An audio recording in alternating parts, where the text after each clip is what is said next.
Hola, buenos días. Me llamo Liliana Zañón Fernández. Bienvenidos a mi proyecto Liri en el infierno. Este proyecto surge de una novela que aún está sin publicar, de las cuales la exposición consta con 22 de las ilustraciones más reseñables, de los capítulos más reseñables de la historia. Trata de la historia de una niña que nace en una familia disfuncional, donde la violencia, el maltrato, el alcoholismo y los trastornos nerviosos son los protagonistas.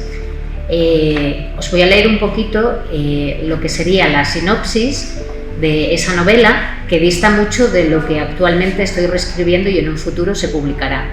Y la sinopsis dice así: Liri en el infierno es una impactante historia que no te dejará indiferente. Existen infiernos desconocidos, secretos familiares de los que no se suele hablar por miedo a ser juzgados y a sufrir la marginación social. Son historias tan duras que la mayoría de las veces torcemos la cabeza porque preferimos ignorar que existen o no nos queremos implicar. En algunos casos, una diminuta parte del infierno sale a la luz, un pequeño secreto a voces que puede ser percibido desde fuera. Sin embargo, para llegar realmente a conocerlo, hay que sumergirse en las profundidades del Averno y vivirlo desde dentro. Esta es la entrada a la exposición, en la cual se explica un poquito la metáfora de... aquí todo lo que ves está hecho por mí. Esta figurita, que es una ilustración que sale del libro y se convierte en realidad, es un poco la metáfora de lo que tiene que ver todo este proyecto. Pues este proyecto surge de una novela y al final, con las ilustraciones, con los cuadros, pues se hace realidad y se lleva a la realidad. Entonces, en esta parte tenemos, como ya comenté, es la historia de Liri, una niña que nace en un hogar disfuncional y existen ciertas consecuencias que conlleva el criarse en este tipo de hogares. Pues están aquí. Esta parte pongo que por favor no tocar, pero esta parte es una parte de toca-toca típica como para los niños, pues donde se muestran los problemas o las consecuencias que suponía para esa niña vivir entre esas cuatro paredes, como son repetición de patrones tóxicos, recuerdos traumáticos difíciles de olvidar, problemas físicos como pueden ser digestivos, taquicardias, etcétera, pensamientos rumiantes. Aquí simplemente hay 22, porque son 22 tarjetas, pero hay muchos más problemas asociados a esto. Simplemente es un ejemplo para que el espectador pueda interactuar un poco, y no me gusta que simplemente sea una exposición de cuadros al uso, sino siempre me gusta ser un poquito más original y hacer que la persona se sienta un poco identificada con la historia y pueda interactuar. Y aquí empieza la historia. Son 22 cuadros que corresponden a 22 ilustraciones. Cada cuadro va asociado a un microrrelato.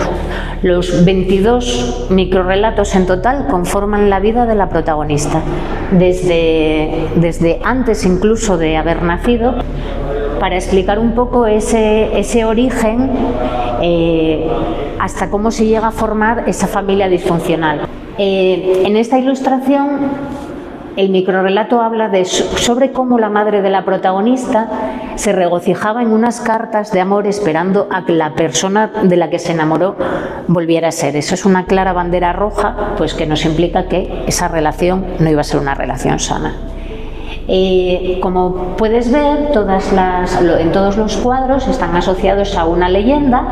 En esta leyenda, lo que está no es la transcripción del microrrelato, sino que es una frase, enseñanza o consejo relacionada con la propia historia del microrrelato.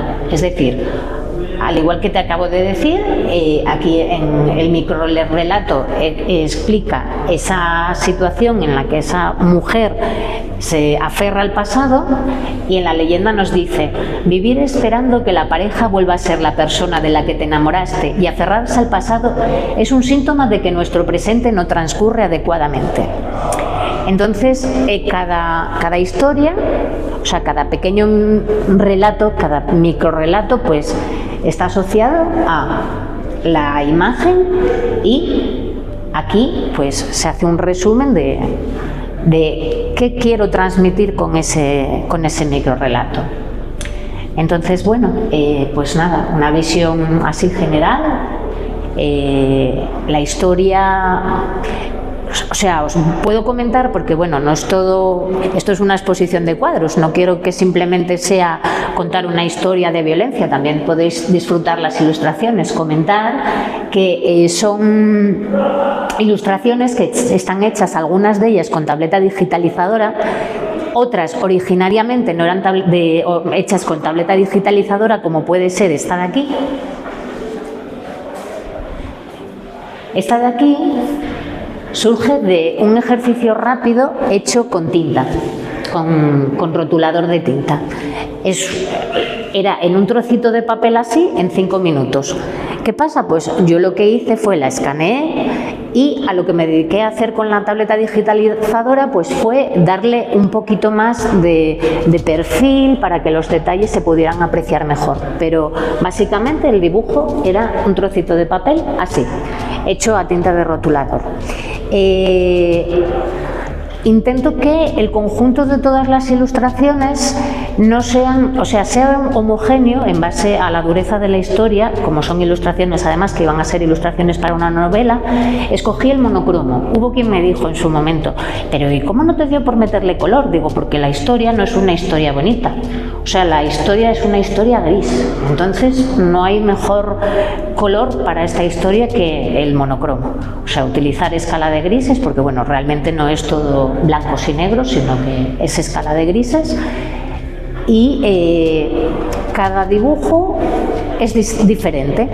O sea, los hay que mantienen cierta homogeneidad, pero como se puede comprobar, pues unos son más realistas, como es el primero.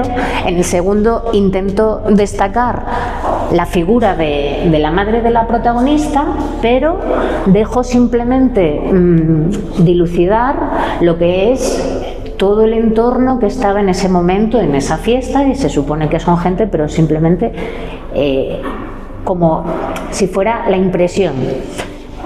En esta otra imagen, por ejemplo, en vez de partir de una hoja en blanco y dibujar sobre el blanco normalmente lo que hago es utilizar el lápiz de un píxel o un poquito más. Intento que todas las imágenes sean más fieles a lo que es el dibujo en sí, o sea, el dibujo a mano, el manual, de manera que como mucho lo que utilizo son lo que son estas transparencias, los difuminados, que lo que me permiten en ciertas ocasiones es, como en esta, pues hacerle este tipo de sombra más destacada aquí, con esta zona de luz, pero habitualmente, como se puede contemplar, pues son todas como muy como muy dibujadas.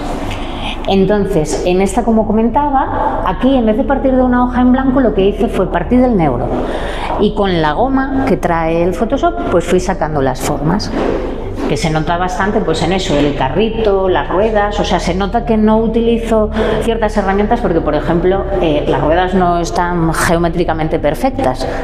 Hay gente que a lo mejor dice, ay, es que están tal cual, lo dibujaría en papel sin tener un molde que me sirva para buscar esa perfección, que realmente no la busco. O sea, busco pues que sea lo más natural posible y que represente mi trazo y mi personalidad. Entonces, bueno, destacar qué más imágenes. Hay una imagen que sí que me gustaría mucho destacar, bueno, hay dos realmente, que para mí es la principal y la que representaría este proyecto en general y su título, que es Liri en el infierno. Liri en el infierno, aquí en esta ilustración, pues trata sobre la montaña rusa emocional que supone criarse en este tipo de ambientes, porque normalmente la gente, cuando no ha vivido este tipo de situaciones, se imagina que vivir esas situaciones siempre todo es malo. No, al contrario, un comportamiento muy común es que la situación, después de una situación de violencia muy grave, pasa un periodo periodo de enfado entre las dos personas que pertenecen a la pareja. El maltratador pide perdón, suplica, intenta de todas las maneras que la otra persona pues vuelvan otra vez a ese momento de luna de miel, que se llama, en el que se reconcilian, todo es muy bonito en un principio, todo va muy bien, la familia es como muy feliz en ese instante. ¿Y qué pasa? Con el tiempo vuelve otra vez se va deteriorando, ese momento de felicidad se va deteriorando hasta que se produce otra vez el episodio de violencia y se cumple un ciclo. Entonces, vivir este tipo de situaciones no sabes en qué momento se va a destacar, se va a desencadenar una situación de este tipo. Tan pronto puedes estar, en el relato aquí lo que digo es, tan pronto la llevaba al cielo como la llevaba como un rayo hacia el infierno. ¿Y por qué destaco la imagen del infierno? Porque realmente en la historia, mientras está viviéndola, su vida es esto, aunque haya momentos de felicidad. Y finalmente, para acabar, comentar que, a pesar de todo el sufrimiento que conlleva, de todos los problemas psicológicos, nerviosos, el problema que conlleva a lo mejor, pues eso, las relaciones con el entorno, cuando naces en este tipo de familias, como el secreto y el aislamiento se van haciendo cada vez mayores, pues el concepto de un hijo que nace en este hogar no es el típico concepto de familia, porque no lo entiende, porque no lo ha tenido, porque no lo ha vivido de esa manera. La familia, el núcleo familiar, habitualmente también se aísla, el núcleo familiar más cercano, es decir, tíos, abuelos, primos, se van alejando, conocedores de esa situación familiar que en un principio a lo mejor intentan que se acabe, es decir, romperla, pero como la codependencia hace que tanto víctima como maltratador mantengan un nexo tan fuerte,